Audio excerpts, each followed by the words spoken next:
Assalamualaikum warahmatullahi wabarakatuh. Selamat pagi. Nama saya Miji Christian Trirakasiwi dari kelas 12 IPS 2.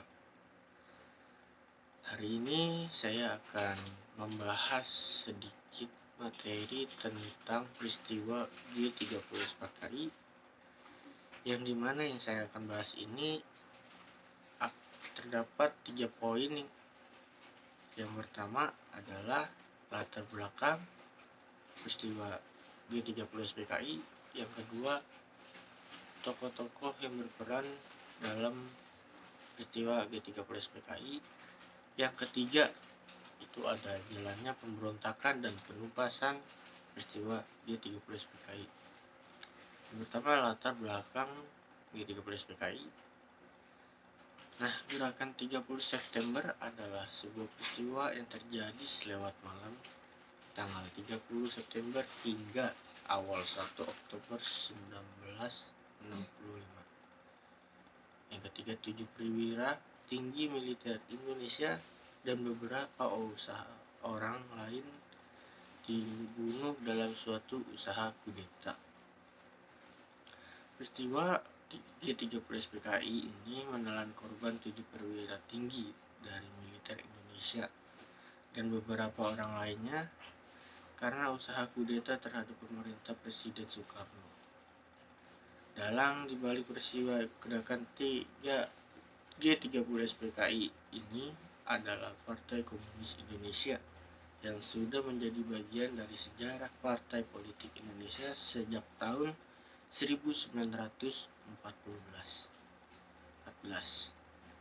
Latar belakang G30 SPKI itu melakukan pemberontakan PKI tanggal 30 September 1965. Bukanlah kali pertama bagi PKI. Maksudnya, sebelum pada tahun 1948, PKI sudah pernah mengadakan pemberontakan di Madiun. Pemberontakan tersebut dipelopori oleh Amir Syafruddin dan Musso. Nah, tujuan dari pemberontakan itu adalah untuk menghancurkan negara RI dan menggantinya menjadi negara komunis. Bahkan Soekarno pernah mengajarkan tentang Nasakom, nasional, agama, dan komunis, yang sangat menguntungkan PKI karena menempatkan sebagian yang sah dalam konstelasi politik Indonesia, di mana hal ini hanya akan membukakan jalan bagi PKI untuk melancarkan rencananya, yang salah satunya sudah terbukti adalah pemberontakan G30 SPKI yang dipimpin oleh DN.ID. Pemberontakan itu sih bertujuan untuk menyingkirkan TNI Angkatan Darat sekaligus merebut kekuasaan pemerintah. Nah, seperti saya bilang tadi, apa sih yang dimaksud dengan Nasakom? Menurut yang saya cari dari web sumber-sumber, Nasakom itu adalah salah satu faktor dalam latar belakang G30 SPKI dan menjadi bagian dari sejarah G30 SPKI. Partai Komunis Indonesia adalah partai komunis terbesar di dunia selain Tiongkok dan Uni Soviet. Yang pada tahun 1965 jumlah anggota PKI yaitu sekitar 3,5 juta orang dan 3 juta orang lagi dari organisasi pergerakan pemudanya. Nah, selain itu masih ada beberapa organisasi yang diawasi dan dikontrol oleh PKI seperti Pergerakan Serikat Buruh yang memiliki 3,5 juta anggota, juga dengan Barisan Tani Indonesia dengan 9 juta anggota. Begitu juga dengan organisasi pergerakan wanita yang bernama Gerwani, organisasi penulis, artis, dan juga pergerakan para sarjana yang membuat PKI memilih lebih dari 20 juta anggota serta pendukung.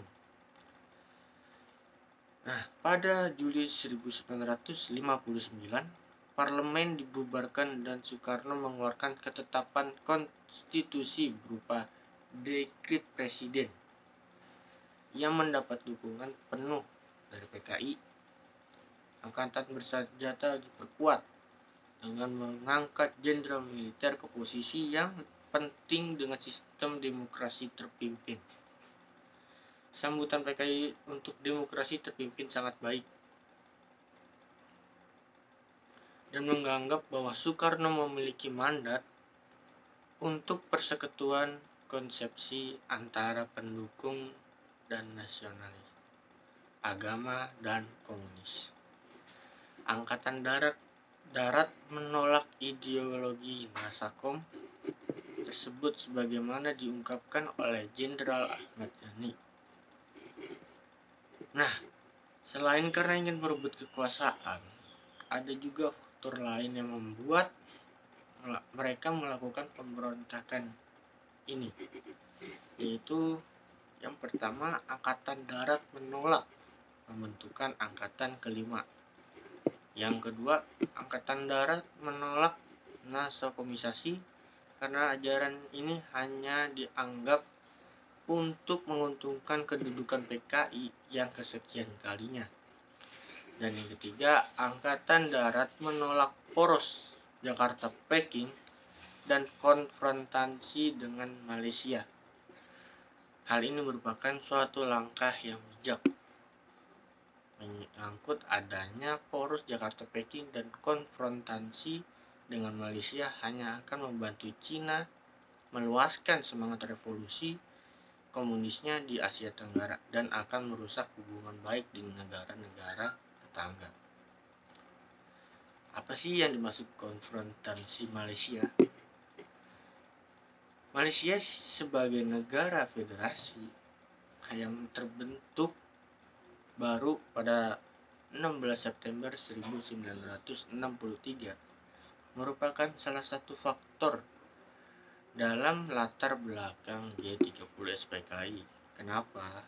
Karena konfrontasi antara Indonesia dan Malaysia mendekatkan Soekarno dengan PKI sehingga bisa menjelaskan mengapa para tentara menggabungkan diri dalam pergerakan G30 SPKI dan juga menjadi penyebab PKI menculik para petinggi Angkatan Darat.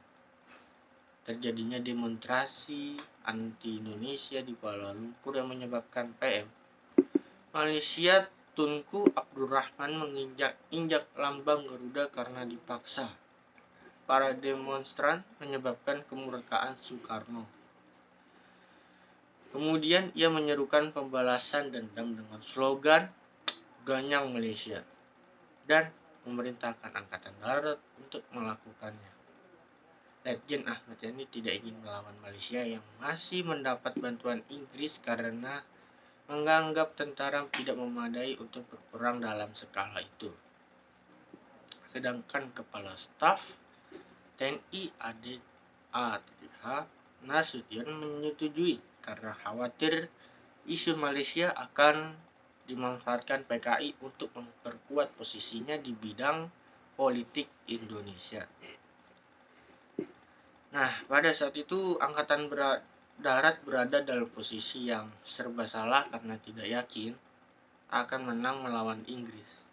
Tapi di sisi lain mereka akan menghadapi kemurkaan Soekarno jika tidak berperang.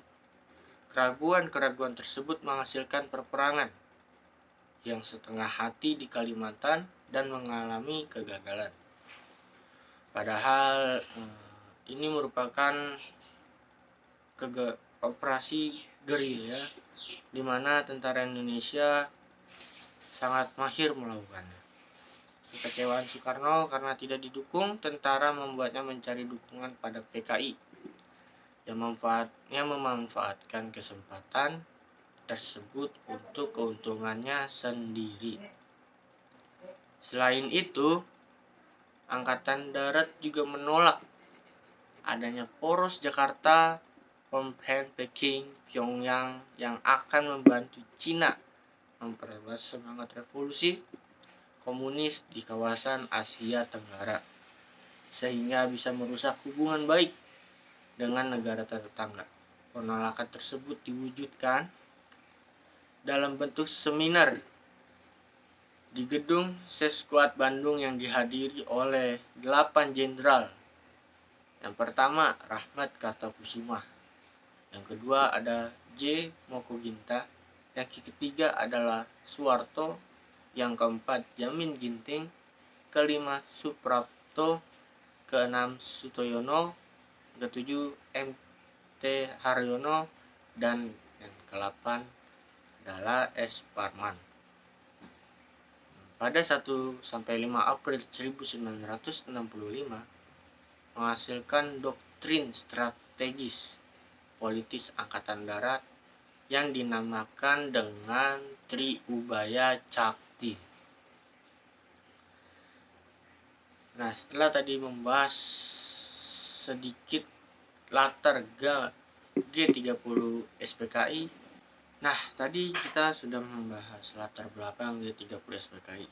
Dan yang kedua, sekarang saya akan membahas peran-peran atau tokoh-tokoh yang berperan dalam G30 SPKI. Yang pertama adalah DN Aidit.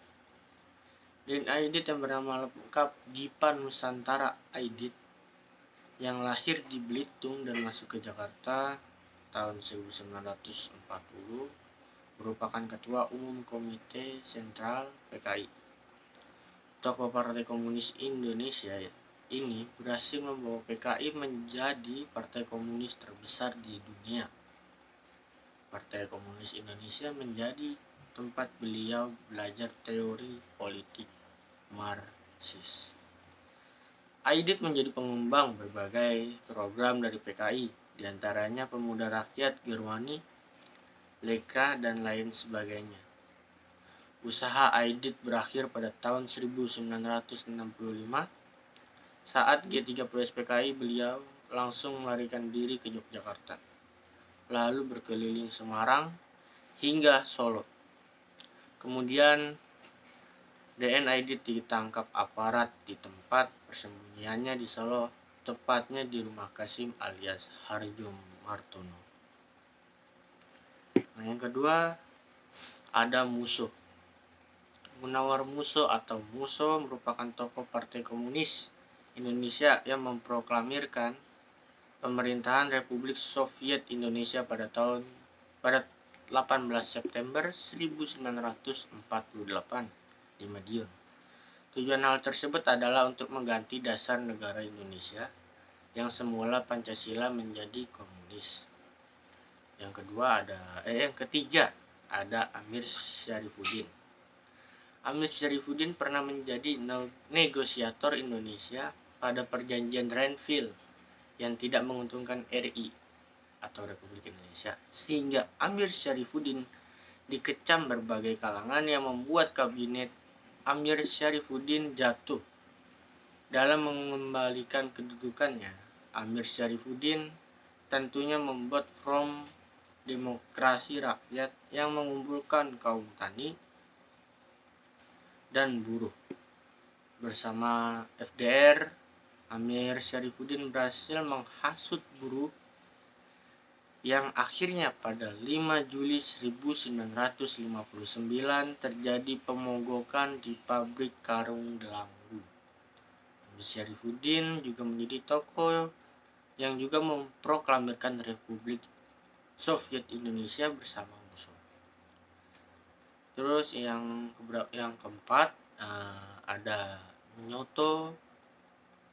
Lukman Joto merupakan wakil ketua 2 CCPKI. Beliau juga menjadi orang yang ketiga pada saat PKI sedang di masa jayanya. Tokoh Partai Komunis Indonesia ini juga menjadi Menteri Kabinet Dwi Kora yang mewakili PKI. Bahkan Nyoto dipercaya oleh Insinyur Soekarno untuk menulis pidato kenegaraannya yang akan dibacakan oleh Insinyur Soekarno sekitar tanggal 16 Desember 1965 Nyoto pulang dari sidang kabinet di Istana Negara. Tidak lama kemudian mobilnya dicegat di sekitaran Menteng. Kemudian Nyoto dipukul serta dibawa pergi tentara dan langsung ditembak mati. Nah, yang kelima itu ada MH Lukman. Muhammad Hatta Lukman juga merupakan tokoh Partai Komunis Indonesia yang juga bersama dengan Aidit dan Nyoto. Bahkan ketiganya dikenal sebagai tiga pemimpin PKI atau triumvirat. Beliau mengikuti ayahnya yang dibuang ke Papua dan biasa hidup di tengah pergerakan. Setelah pemberontakan Madiun tahun 1948, kepemimpinan PKI diambil alih oleh tiga orang ini. Nasib Mahathir Lukman juga sama seperti Aidit dan Nyoto, diculik dan ditembak mati tentara. Mayat dan kuburan ketiga tokoh Partai Komunis ini juga tidak diketahui keberadaannya. Ya, tadi setelah kita menyebutkan tokoh-tokoh yang berperan dalam peristiwa G30 SPKI, yang sekarang adalah jalannya pemberontakan G30 SPKI. Pada 1965, PKI berusaha menyebarluaskan pengaruhnya di Indonesia. Untuk memperkuat pengaruhnya, PKI melancarkan aksi sepihak dengan cara menyerobot tanah milik kelompok elit tradisional untuk dibagikan kepada para petani miskin pendukung PKI. Selain itu, PKI telah berhasil menanamkan pengaruhnya di jajaran pasukan pengawal Presiden Cakrawirawa, Angkatan Udara, dan beberapa unit Angkatan Darat. PKI sering mengadakan latihan pemiliteran bagi para anggotanya dan mengikuti di lubang buaya. Latihan tersebut disamarkan sebagai latihan sukarelawan untuk konfrontasi dengan Malaysia. PKI dalam latihan itu memanfaatkan fasilitas AURI. Latihan di lubang buaya diadakan sampai akhir September 1965 dan diikuti sekira 3.000 anggota PKI dan organisasi-organisasi binaannya. Ketika suhu politik di Indonesia memanas, kesehatan Presiden Soekarno tiba-tiba menurun. PKI khawatir Angkatan Darat akan mengambil alih kekuasaan jika Presiden wafat atau tidak mampu bertugas lagi. Oleh karena itu, PKI segera bertindak menyingkirkan lawannya. Pada 30 September 1965, pasukan pro-PKI di bawah pimpinan Letnan Kolonel Untung Setopo menculik dan membunuh sejumlah petinggi Angkatan Darat yang anti-komunis. Beberapa petinggi TNI Angkatan Darat yang menjadi korban penculikan adalah Letnan Jenderal Ahmad Yani, Mayor Jenderal R. Suprapto, Mayor Jenderal Mas Tirto Darmo Haryono, Mayor Jenderal Suwondo Parman, Brigadir Jenderal Donald Ignatius Panjaitan, Brigadir Jenderal Sutoyo Siswo Miharjo. Sasaran utama PKI adalah Jenderal Ahana Sution, tetapi ia berhasil meloloskan diri. Meskipun demikian, ajudan dan putri bungsu Jenderal Ahana Sution bernama Letnan Satupira Tendian dan adik Irma Suryani, serta seorang pembantu Letnan polisi bernama Karel Soswitubun juga menjadi korban dalam peristiwa tersebut. Para korban tersebut kemudian dibawa ke sumur tua lubang buaya yang terletak di sebelah selatan Pangkalan Udara Utama Halim Perdana Kusuma. Pada waktu yang bersamaan, G30 SPKI mengadakan perebutan kekuasaan di Yogyakarta, Solo, Wonogiri, dan Semarang. Gerakan tersebut mengumumkan berdirinya Dewan Revolusi melalui RRI pada 1 Oktober 1965. Mayor Mulyono yang ditunjuk oleh Letnan Kolonel Untung sebagai pemimpin Dewan Revolusi di daerah Yogyakarta. Mereka melakukan penculikan terhadap Kolonel Katamso dan Letnan Kolonel Sugiono. Kedua perwira TNI AD ini dibunuh oleh gerombolan PKI di desa Kentungan yang terletak di sebelah utara kota Yogyakarta. Nah, pada peristiwa tersebut PKI dianggap sebagai dalang utama. Meskipun demikian, hingga saat ini dalang peristiwa tersebut masih menjadi perdebatan. Terus yang terakhir ada penumpasan G30 SPKI. Beberapa tindakan yang dilakukan untuk menumpas pemberontakan G30 SPKI diantaranya adalah 1. Menetralkan pasukan di sekitar Medan Merdeka yang dimanfaatkan oleh G30 SPKI. Yang kedua adalah operasi militer penumpasan G30 SPKI dilakukan sore hari.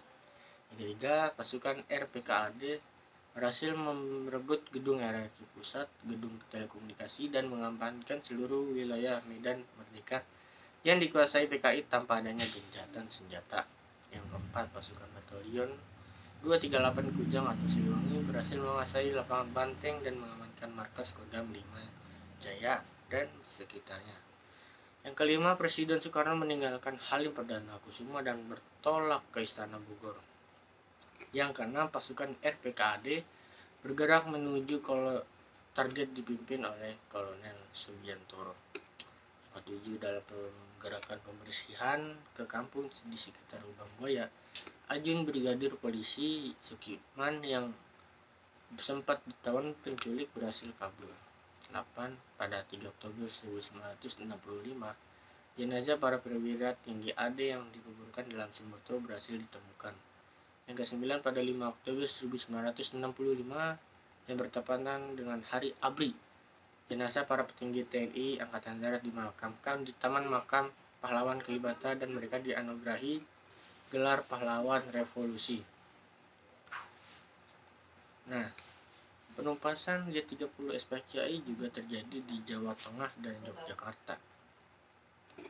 Yaitu diantaranya adalah 1. Brigjen Surjo Sumpeno menghubungi para perwira untuk mendapatkan pengarahan atau taklimat. Yang kedua, Panglima Kodam memberi perintah ke para pejabat agar tetap tenang dan berusaha menenangkan rakyat karena situasinya sebenarnya belum diketahui. Ketiga, bertolak ke Magelang untuk menata kekuatan. Keempat, pada 2 Oktober kota Semarang berhasil dibebaskan dengan kekuatan 2 peleton BR. Kota yang pernah dikuasai G30 SPKI berhasil direbut kembali. Kelima, Komandan Operasi Merapi dibentuk dan dipimpin oleh Kolonel Sarwo Edi Wibowo. Yang ke-6, Kolonel Sudirman, Kolonel Marion, dan Kapten Soekarno berhasil ditembak mati. Yang ke-7, operasi yang dilancarkan Blitar disebut Operasi Trisula. Yang ke-8, di luar Jakarta dan Jawa Tengah hanya dilakukan gerakan operasi teritorial. Oke, begitu saja yang sedikit materi atau peristiwa G30 SPKI yang bisa saya jelaskan. Kurang lebihnya mohon maaf. Assalamualaikum warahmatullahi wabarakatuh.